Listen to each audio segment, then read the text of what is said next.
अस्सलाम वालेकुम व्यूअर्स, मैं हूं डॉक्टर उमर और मैं लंदन में एक मेडिकल डॉक्टर के तौर पे काम करता हूं। आप देख रहे हैं सेहत स्टूडियो यूट्यूब चैनल। आज हम बात करेंगे प्रोराइटिस या इचिंग के बारे में। प्रोराइटिस का मतलब है खारिश होना। इस वीडियो में हम डिस्कस करेंगे कि खारिश होने की क्या वजूहात हो सकती हैं, इसके लिए कौन से सेल्फ हेल्प मेजर्स फायदेमंद होते हैं और इसके इलाज के लिए कौन सी मेडिकेशंस का इस्तेमाल किया जा सकता है। तो सबसे पहले ये समझना जरूरी है कि प्रोराइटिस क्या है। प्रोराइटिस एक अलामत का नाम है जिसमें खारिश महसूस होती है। खारिश महसूस होना हमारी बॉडी का एक नॉर्मल रिएक्शन है जब हमें कोई मच्छर या मक्खी जैसी चीज काटने की कोशिश करे।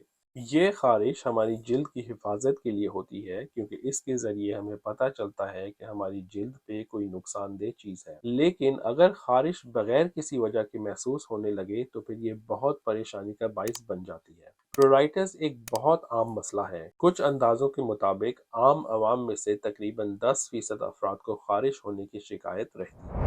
तो खारिश होने की क्या वजूहात हो सकती हैं? अगर पूरे जिस्म में खारिश महसूस होने लगे लेकिन जिल्द पे कोई रैश या कोई निशान ना हो और जिल्द देखने में नॉर्मल लगे तो इसको जनरलाइज्ड प्रोराइटिस कहते हैं। जनरलाइज्ड प्रोराइटिस की सबसे आम वजह है ड्राई स्किन यानी कि जिल्द का खुश्क हो जाना। इसके अलावा जनरलाइज्ड प्रोराइटिस मेडिकेशंस के साइड इफेक्ट की वजह से हो सकता है और ये किसी अंदरूनी बीमारी की अलामत के तौर पर भी हो सकता है, जैसे कि लिवर फेलियर या किडनी फेलियर, थायराइड की खराबी, आयरन की कमी या फिर कोई कैंसर। अगर खारिश के साथ साथ जिल्द पे रैश नजर आने लगे या जिल्द पे कोई निशान हो तो आम तौर पे ये किसी एलर्जी, किसी इन्फेक्शन या किसी स्किन कंडीशन की वजह से होता है। स्किन कंडीशंस में एक्जिमा और सोराइसिस जैसी कंडीशन सबसे आम है। इन्फेक्शंस में मुख्तलिफ किस्म के इन्फेक्शंस होते हैं जो प्रोराइटिस कर सकते हैं, जैसे कि चिकन पॉक्स, स्केबीज और फंगल इन्फेक्शंस। याद रखें कि खारिश का महसूस होना खुद कोई बीमारी नहीं है, ये एक अलामत है और इसकी असल वजह का पता लगाना बहुत जरूरी होता है। तो खारिश की असल वजह का पता लगाने के लिए क्या किया जाता है? सबसे पहले आपके डॉक्टर आपके सिम्टम्स के बारे में कुछ सवालात करेंगे और आपकी जिल्द को अच्छी तरह एग्जामिन करेंगे। इसके बाद अगर प्रोराइटिस की वजह ना जाहिर हो और मजीद टेस्ट करने की जरूरत पड़े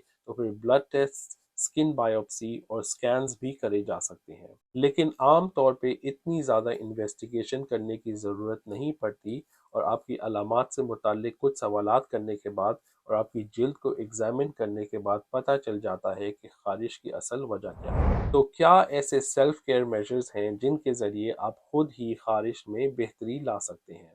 पहले तो आप अपनी जिल्द पे बाकायदगी से इमोलिएंट्स या मॉइस्चराइजर्स लगाएं क्योंकि जिल्द का खुश्क होना प्रोराइटिस की एक बहुत अहम वजह है। मॉइस्चराइजर्स लगाने से जिल्द की खुश्की दूर होती है। जितना ज़्यादा आप मॉइस्चराइजर्स का इस्तेमाल करेंगे उतनी बेहतरी महसूस होगी।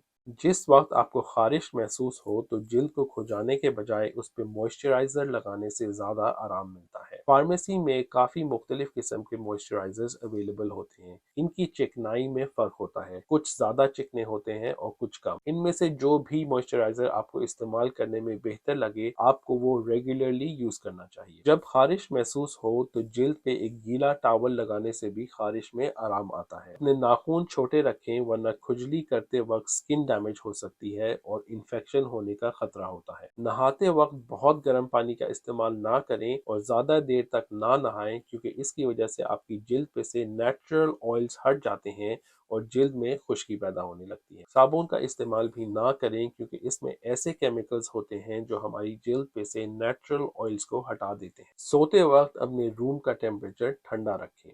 जिन लोगों को खारिश की शिकायत रहती है उनके लिए ढीले कपड़े पहनना और कॉटन से बने कपड़े पहनना ज्यादा बेहतर होता है। कपड़े धोते वक्त ऐसा वॉशिंग पाउडर इस्तेमाल करें जो सेंसिटिव स्किन के लिए बना हो। अगर खारिश शदीद है और इन सेल्फ केयर मेजर्स के बावजूद आपको आराम नहीं आ रहा तो आपको डॉक्टर से कंसल्ट करके मजीद ट्रीटमेंट ऑप्शंस डिस्कस करने चाहिए, जैसे कि anti etch creams, steroid creams जो एक्जिमा और सोराइसिस जैसी स्किन कंडीशंस में मददगार होती हैं और एंटी हिस्टामिन मेडिकेशंस जो कि टैबलेट्स या सिरप के फॉर्म में आती हैं। اگر خارش کی وجہ سے آپ کی نیند متاثر ہو رہی ہے تو آپ کو اینٹی ڈپریسنٹ میڈیکیشنز بھی پرسکرائب کی جا سکتی ہیں۔ تو یہ تھی ہماری آج کی ویڈیو خارش کے بارے میں۔ اگر آپ کو یہ ویڈیو پسند آئی ہے تو اس کو لائک کریں، دوسروں سے شیئر کریں، اور اگر آپ کے ذہن میں کوئی سوال ہے تو آپ کامنٹ سیکشن میں پوچھ سکتے ہیں۔ آخر میں صحت اسٹوڈیو چینل کو ضرور سبسکرائب کریں اور بیل آئیکن پہ کلک کریں تاکہ آپ کو میری ہر آنے والی ویڈیو کا پتہ چلتا رہے۔